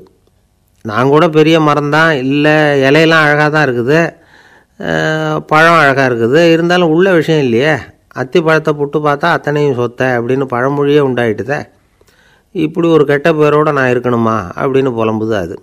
சரி இது இருக்கட்டும் அப்படின்னு சொல்லி அடுத்தபடியாக வேப்ப மரத்துக்கிட்ட போனார். அது தன்னுடைய வேதனையை வெளியிட்டது. எனக்கு எவ்வளவோ மருத்துவ குணங்கள்லாம் இருக்கிறதா சொல்லிக்கிறாங்க, இருந்தாலும் என்ன பிரயோஜனம், என்னுடைய பழத்தை மனிதர்கள் யாரும் விரும்பி சாப்பிட்றது இல்லையே அப்படின்னுது. ராஜா அடுத்தாப்புல இருந்து ஒரு பனை மரத்துக்கிட்ட போனார். நான் நல்லா உயரமாக தான் வளர்ந்துருக்கிறேன், மற்ற மரங்கள்லாம் என்னை அண்ணாந்து தான் பார்க்கணும், இருந்தாலும் என்கிட்ட நிழலுக்காக யாரும் ஒதுங்கிறது இல்லையே அப்படின்னுது. என்ன இது எல்லா மரமும் இப்படி திருப்தி இல்லாமல் இருந்துக்கிட்டு இருக்குதே அப்படின்னு நினச்சிக்கிட்டே ராஜா அடுத்தபடியாக அங்கே இருந்த ஒரு பைன் மரத்துக்கிட்ட போனார். அழகாக உயரமாக பசுமையாக தான் இருந்தது, ஆனால் பழமோ பூவோ கிடையாது. அதை நினச்சி அது வருத்தப்பட்டுக்கிட்டு இருக்குது. ஓக் மரம் அது ஒன்று நின்றுட்டு இருந்தது. அது என்ன சொல்லிச்சுன்னா, இலையுதிர் காலத்தில் என் மேலே இருக்கிற எல்லா இலைகளும் உதிர்ந்து போடுது, முடி கொட்டின மனிதர்கள் மாதிரி மொட்டையாக நான் நிற்க வேண்டியிருக்குது, என்ன வாழ்க்கை இது அப்படின்னு சொல்லி அழுத்துக்கிட்டது. சரி புளிய மரம் என்ன சொல்லுது பார்ப்போம்னு அதுக்கிட்ட போனால், என்னுடைய நிழலில் யாருமே தங்க மாட்டாங்க, உடம்புக்கு சூடுன்னு ஒதுங்கி போயிடுவாங்க, அடிமரத்தை பார்த்தீங்கன்னா பட்டையெல்லாம் உறிஞ்சி பார்க்குறதுக்கே கேவலமாக இருப்பேன் அப்படின்னுது அது. முருங்கை மரம் என்ன சொல்லிச்சு தெரியுமா, என்னுடைய இலை காயெல்லாம் சாப்பிட்றவங்களுக்கு சத்து கொடுக்கறது வாசவம்தான், ஆனால் என் உடம்புல சத்தே கிடையாது, கொஞ்சம் வேகமாக காற்று அடிச்சதுன்னா முறிஞ்சி விழுந்துடுறேன், என்ன வாழ்க்கை இது அப்படின்னு சொல்லி அது வருத்தப்பட்டது. ராஜா யோசனை பண்ணார். என்ன இது மரங்கள் பூமியின் வரங்கள்னு சொல்கிறோம், மழை பெய்யறதுக்கு அதுதான் காரணம், பூமி செழிப்பாக இருக்கிறதுக்கும் அதுதான் காரணம், வீடு கட்டுறதுக்கு மரம், நாற்காலி செய்ய உபயோகப்படுத்துறதுக்கும் அதுதான் உபயோகப்படுது, மனுஷனுக்கு வேண்டிய ஆகாரங்களையும் கொடுக்குது, இப்படிலாம் இருந்தும் எல்லா மரமும் நிம்மதி இல்லாமல் இருந்துக்கிட்டு இருக்குதே அப்படின்னு நினச்சார். அப்போது அங்கே இருந்த ஒரு மகிழ மரம் அவர் கண்ணில் பட்டுது. அந்த மரம் மட்டும் கொஞ்சம் நிம்மதியாக மகிழ்ச்சியாக இருக்கிறது மாதிரி தெரிஞ்சுது. உடனே ராஜா அதுக்கிட்ட போனார். உனக்கு மனசில் எதுவும் குறை இல்லையான்னு கேட்டார். இல்லை, நான் சந்தோஷமாக தான் இருக்கேன்னு அந்த மகிழ மரம். அப்படியான்னு ஆச்சரியமாக கேட்டார் ராஜா.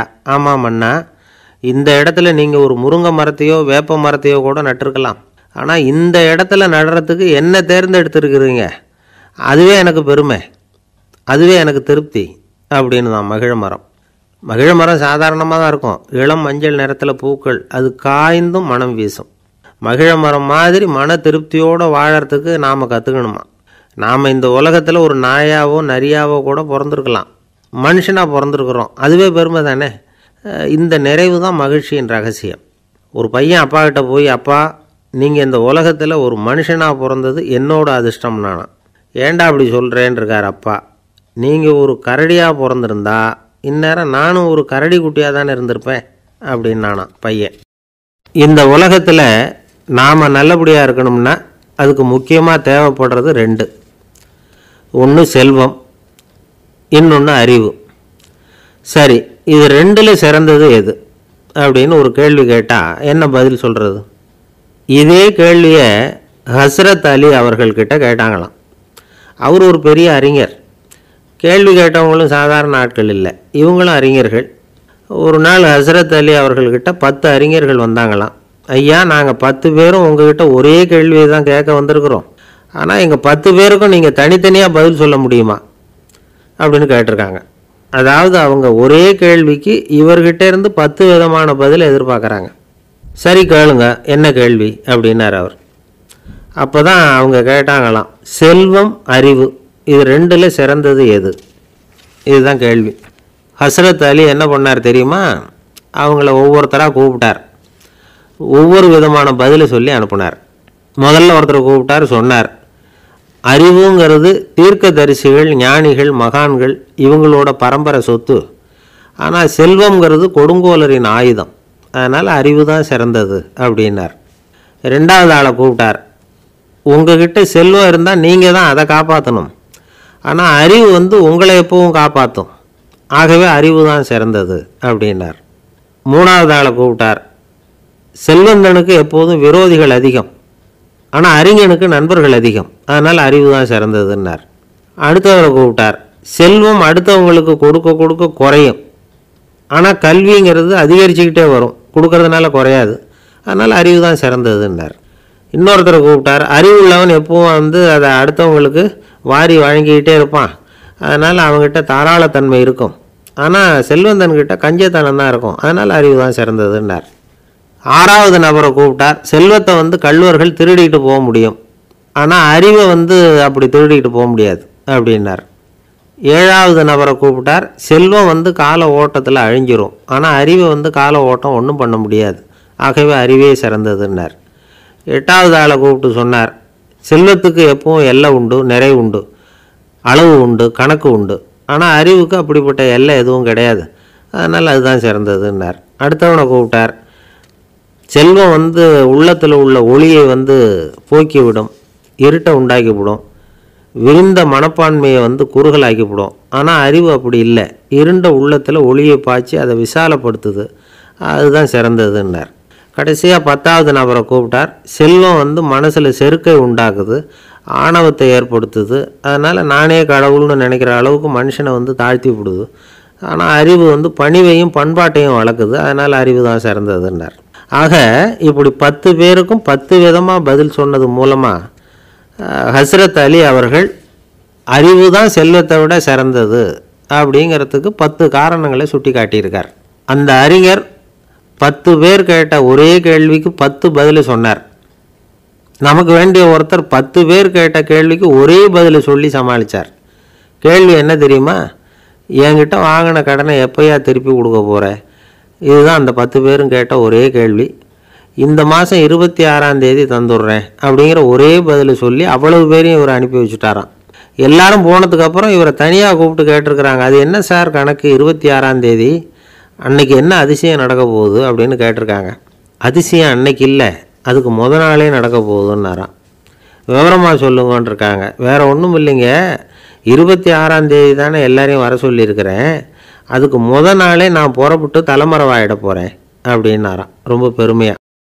துருக்மேனியாவில் அஷ்காபாத் அப்படின்னு ஒரு நகரத்தில் ஒரு புவியியல் விஞ்ஞானி இருந்தார். அவர் ஒரு நாய்க்குட்டி வளர்த்தார். ஒரு நாள் முன்னிரவு நேரம் ஒரு மேஜைக்கு முன்னாடி உட்காந்து அந்த விஞ்ஞானி ஏதோ கணக்கு போட்டுக்கிட்டு இருக்கிறார். அவருக்கு ஒரு சின்ன பெண் குழந்தை, அது தொட்டிலில் தூங்கிட்டு இருக்குது. அந்த நாய்க்குட்டியும் ஒரு மூலையில் படுத்து அது பாட்டுக்கு தூங்கிட்டு இருந்தது. ஒரே அமைதி. அந்த நேரத்தில் திடீர்னு அந்த நாய்க்குட்டி துள்ளி எழுந்திரிச்சிது. நேராக குழந்தைகிட்ட ஓடிச்சு. அந்த குழந்தைய அது போட்டிருந்த ட்ரெஸ்ஸோடு சேர்த்து கவ்வி தூக்கிக்கிட்டு வாசல் பக்கம் ஓடிச்சு. நாய்க்குட்டி குழந்தைய கவ்வி தூக்க முடியுமாங்கிற சந்தேகம் உங்களுக்கு இல்லையா? நீங்கள் வந்து நம்ம ஊர் நாய்க்குட்டியவே பார்த்து பழக்கப்பட்டிருக்கீங்க, அதனால் நம்புறதுக்கு சிரமமாக இருக்கும். அந்த ஊர்லெலாம் அது வந்து ரொம்ப ஸ்ட்ராங்காக இருக்கும், ஒரு ஏதோ கண்ணுக்குட்டி மாதிரி இருக்கும். விஞ்ஞானி அதை பார்த்துட்டார். உடனே அந்த நாய்க்கு வந்து வெறி பிடிச்சிட்டுதுன்னு முடிவு பண்ணிவிட்டு தன்னோட கை துப்பாக்கியை எடுத்துக்கிட்டு ஓடி வந்தார். அவர் வெளியில் வந்து நாய்க்குட்டி எங்கே அப்படின்னு பார்த்து தேடுறார். அந்த நேரத்தில் அந்த வீடு வந்து இடிஞ்சு விழுது. காரணம் பூமி அதிர்ச்சி. இப்படி பூமி அதிர்ச்சி உண்டாக போகுதுங்கிறது அந்த நாய்க்குட்டிக்கு முன்னாடியே தெரிஞ்சு போச்சு. அதுதான் குழந்தைய தூக்கிட்டு வெளியில் ஓடி வந்திருக்குது. அது மூலமாக அந்த குடும்பத்தையே காப்பாற்றிருக்குது அந்த நாய்க்குட்டி. இந்த சம்பவம் நடக்கிறதுக்கு 3 நாளைக்கு முன்னாடியே சில பிராணிகளுக்கு இப்படி நடக்க போகுதுங்கிறது தெரிஞ்சிருக்குதான். ஆமாம், அந்த நகரத்தில் 3 நாளைக்கு முன்னாடியே பாம்பு, பல்லி இதெல்லாம் அது தங்கியிருந்த வலையை விட்டு வெளியில் ஓடி வந்துட்டுது. அதே மாதிரி அங்கே இருந்த புறாவெல்லாம் பறந்து போயிடுச்சான். இதே மாதிரி யுகோஸ்லோவியாவில் கூட ஒரு நகரம், அங்கே ஒரு நாள் ராத்திரி ஒரு மிருக காட்சி சாலையில் திடீர்னு ஒரு பெரிய கலவரம், கூச்சல், குழப்பம். அங்கே இருந்த கழுதை, புலி, யானை, பறவை எல்லாம் கண்ணாபின்னான்னு கத்த ஆரம்பிச்சுட்டுது. நீர் யானை அதுக்குன்னு போடப்பட்டிருந்த தடுப்பையே தாண்டி குதித்து வெளியில் வந்துட்டு தான். மறுநாள் தான் எல்லாருக்கும் விஷயம் புரிஞ்சுது. அடுத்த நாள் காலையில் அங்கே பூமி அதிர்ச்சி உண்டாயிட்டுது. இப்போ பாருங்கள், அதாவது மனுஷனை போய் தீர்க்கதரிசி அது இதுன்னு சொல்லிகிட்டு இருக்கிறோம், இவனை விட அது பரவாயில்லைன்னு தோணுது. அதாவது மிருகங்கள் ஒன்று நடக்க போகுதுங்கிறத முன்னாடியே புரிஞ்சுக்குதே. சரி, இதெல்லாம் எப்படி அது முன்கூட்டி புரிஞ்சுக்குது? அதுதான் படைப்பு ரகசியம். அதை கண்டுபிடிக்கிறதுக்கு தான் மனுஷன் வந்து ஆராய்ச்சி பண்ணிகிட்டு இருக்கிறான். விஞ்ஞானிகளோட ஆராய்ச்சியெல்லாம் ஒரு பக்கம் இருக்கட்டும், வீட்டுக்குள்ளேயே சில ஆராய்ச்சி பண்ணி பாருங்களேன். இப்போ சில யோசனை சொல்லி அதை சோதனை பண்ணி பாருங்க அப்படின்னு ஒருத்தர் சொன்னாராம். அதாவது இப்போ மழை வருமா வராதா அப்படின்னு தெரிஞ்சுக்கணுமா, உடனே ஒரு பூனைக்குட்டி பின்னாடியே மெதுவாக போய் அது என்ன செய்யுதுன்னு கவனித்து பார்க்கணும். பூனைக்குட்டி தன்னோட பாதத்தினால சுகத்தில் வந்து அப்படி கீறிக்கிட்டு இருக்கும். அப்படி கீறினா கண்டிப்பாக மழை வரும். சில சமயம் பூனைக்குட்டி அப்படி மல்லாந்து படுத்துக்கிட்டு பாதத்தை உயர தூக்கும், அப்படியும் எப்படியும் புரளும். இப்படி செஞ்சதுன்னா அன்னைக்கும் மழை இருக்காது. அதனால் முன்னாடி இருந்தது மழை வர்றதுக்கு அறிகுறி, இது மழை இல்லைங்கிறதுக்கு அறிகுறி. பறவைகள், பிராணிகள் இதுகளோட நடவடிக்கைகளை பார்த்துட்டு அதையெல்லாம் அடிப்படையாக வச்சு தான் காலநிலையை கண்டுபிடிக்கிற கருவிகளை கண்டுபிடிச்சிருக்கிறாங்க. வாத்து இருக்குல்ல, சில சமயம் தன்னோட அழகை தன்னோட இறகுகளில் அப்படியே புதைச்சிக்கும். அப்படி செஞ்சால் குளிர்காலம் வரப்போகுதுன்னு அர்த்தம். பருவநிலை குளிராக மாறப்போகுதுங்கிறதுக்கு இதுதான் அறிகுறி. சிட்டுக்குருவி இருக்குதுல்ல, அதெல்லாம் புழுதியில் உழுந்து புரளும், சிறகுகளை வந்து படபடன்னு அடிச்சுக்கும். அப்படி செஞ்சால் மழை வரப்போகுதுன்னு அர்த்தம். ஒன்று மட்டும் நாம் நல்லா தெரிஞ்சுக்கணும், இயற்கையின் சீற்றம்னு சொல்கிறோம் இல்லையா, இயற்கை ஏன் நம்ம மேலே கோவப்படுது? இயற்கையை நாம் அனுசரித்து போகிறதில்ல, அதனால் கோவப்படுது. காடுகளை அழிக்கப்படாது, விலங்குகளை கொல்லப்படாது, இயற்கை ஏற்படுத்தி வச்சிருக்கிற சமநிலையை கெடுக்கப்படாது. அதை புரிஞ்சுக்கிட்டு வாழ்ந்தோம்னா பூமியும் நடுங்காது, நாமளும் நடுங்க வேண்டிய அவசியம் இருக்காது. ஒருத்தர் இருந்தார், சாராய கடைக்கு போனாராம், நிறைய சாப்பிட்டார். அப்புறம் சொன்னார், இது ரொம்ப அற்புதமான சரக்கு போல் இருக்குது, உள்ளே போன உடனே இந்த பூமியே நடுங்கிறது மாதிரி இருக்குது எனக்கு அப்படின்னாராம். இதுக்கு கடைக்காரர் சொல்லியிருக்கார், நீங்கள் சாப்பிட்டது வெறும் பச்சை தண்ணி தாங்க, இப்போ ஏற்பட்டிருக்கிறது நிஜம் பூமி அதிர்ச்சி அப்படின்னாராம். ஒரு ஊரில் ஒரு ராஜா இருந்தார். அந்த ராஜாவுக்கு ஒரு மந்திரி. ராஜா ரொம்ப நியாயமானவர், நேர்மையானவர், கண்டிப்பானவர். தப்பு செய்கிறது யாராக இருந்தாலும் தண்டனை கொடுப்பார். வேண்டியவங்களுக்கு ஒரு நியாயம், வேண்டாதவங்களுக்கு ஒரு நியாயங்கிறதெல்லாம் அவர்கிட்ட கிடையாது. ஒரு சமயம் அரசவையில் அந்த அமைச்சரே வந்து விதிமுறைகளுக்கு புறம்பாக ஏதோ நடந்துக்கிட்டு இருக்கார். மன்னருக்கு கோபம் வந்துட்டுது. உடனே அந்த அமைச்சரை கிட்டத்தில் கூப்பிட்டு அவர் கன்னத்தில் ஓங்கி ஒரு அறை கொடுத்துட்டாராம். உடனே அந்த அமைச்சர் என்ன பண்ணார் தெரியுமா, நேராக போனார், அங்கே நின்றுக்கிட்டு இருந்த இன்னொருத்தர் கன்னத்தில் ஓங்கி அரைஞ்சார். அறை வாங்கினவர் திகைச்சு போயிட்டார். இவர் ஏன் நம்மளை வந்து அரைகிறார் அப்படின்னு யோசனை பண்ணார். மன்னரும் திகைச்சு போயிட்டார். நாம் இவர் அரைஞ்சா அதுக்காக இவர் போய் இன்னொருத்தர் அரையணுமா அப்படின்னு யோசனை பண்ணார். இவருக்கு என்ன பைத்தியமானு கூட நினைக்க ஆரம்பிச்சிட்டார். ஆனால் என்ன ஆச்சுன்னா, அப்புறம் அமைச்சர் அவர் கவனிச்சிக்கிட்டு இருந்தாரா, அவர் இன்னொருத்தர் அரைஞ்சார் இல்லையா, அந்த அறை வாங்கின ஆசாமியை பார்த்து கத்திக்கிட்டு இருந்தார். யார்? அமைச்சர். ஏன்பா என்கிட்ட அறையை வாங்கிக்கிட்டு இப்படி விவரம் இல்லாமல் நின்றுக்கிட்டு இருக்கிறிய, நான் உனக்கு கொடுத்ததை நீ வேறு யாருக்கிட்டையாவது கொடுத்துரு அப்படின்னார். உடனே அந்த ஆள் பார்த்தான், தனக்கு அடுத்தபடியாக நின்றுக்கிட்டு இருந்தவனை ஓங்கி ஒரு அறை அரைஞ்சான். அவன் கன்னத்தை தடவிட்டே யோசனை பண்ணான். இது ஏதோ புரிஞ்சுக்கிட்ட மாதிரி அடுத்தாப்பில் நின்றுக்கிட்டு இருந்தவனை அரைஞ்சான். இப்படி இந்த அறை வந்து மாறி மாறி போய்கிட்டே இருக்குது. ஊர் பூரா பிரயாணம் பண்ண ஆரம்பிச்சுட்டுது. அன்றைக்கி ராத்திரி அந்த ராஜா படுக்கிறதுக்காக போனார். அந்த நேரம் பார்த்து அவர் கன்னத்தில் பலார்னு ஒரு அறை விழுந்தது. நம்மளே அரையிறது யார் அப்படின்னு அதிர்ச்சியோட மன்னர் திரும்பி பார்க்குறாரு. அரைஞ்சது அவரோட மனைவி. என்னாச்சு உனக்குன்னு கத்துனார் ராஜா. உங்களுக்கு தெரியாதா, ஊர் பூரா ஒருத்தர் மாற்றி ஒருத்தர் மூலமாக இந்த அறை வந்து பிரயாணம் பண்ணிட்டு வருது அப்படின்னாங்க அந்த அம்மா. அப்படின்னா ஆரம்பித்த இடத்துக்கே வந்துட்டுதா அப்படின்னாராம் மன்னர். என்ன சொல்கிறீங்கன்னு கேட்டிருக்காங்க. இவர் விவரத்தை சொன்னாராம். அப்படின்னா நீங்கள் ஆரம்பித்து வச்ச இந்த விளையாட்டை நான் முடிச்சு வச்சுட்டேன் அப்படின்னாங்களாம் அந்த அம்மா. மறுநாள் காலை மறுபடியும் அரசவை கூடிச்சு அந்த அமைச்சர் மன்னரை பார்த்து கேட்டார், என்ன மகாராஜா, என்கிட்ட கொடுத்ததை திருப்பி வாங்கிட்டீங்களா அப்படின்னாராம். இப்படி நடக்கும்னு நான் எதிர்பார்க்கவே இல்லைன்னார் மன்னர். ஆனால் நான் எதிர்பார்த்தேன். அது எங்கே போயிட போகுது, ஊர் பூரா சுற்றி கடைசியில் உங்ககிட்ட தான் வந்து சேரும் அப்படிங்கிறது எனக்கு தெரியும் அப்படின்னாராம் அமைச்சர்.